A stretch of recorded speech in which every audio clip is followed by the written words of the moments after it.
Kaip sudaryti formulę, jeigu vienas skaičius veiksmuose yra pastovus? Tarkim, turime užduotį a minus b plus c. A keičiasi, b keičiasi, c yra pastovus skaičius 2.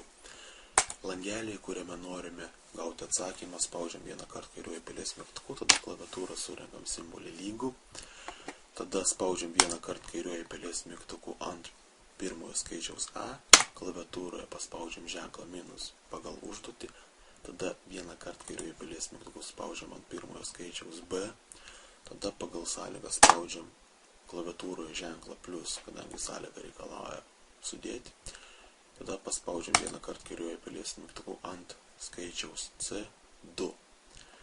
Tada paspaudžiam vieną kartą kairiuoju pelės mygtuku šitoje formulių rašymo juostoje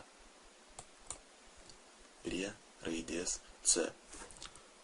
Ir kadangi mums reikia, kad šitas skaičius 2, kurį saugo langelis C3, būtų pastovus, prieš C raidę parašom dolerio ženklą, tada paspaudžiam prieš 3 irgi parašom dolerio ženklą. Tai reiškia, kadangi mes prie laukelio C koordinačių, kurios yra C3,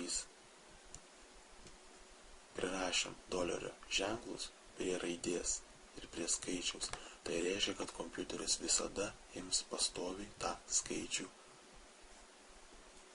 C, kuris yra lygus 2 visose formulėse. Spaudžiam Enter.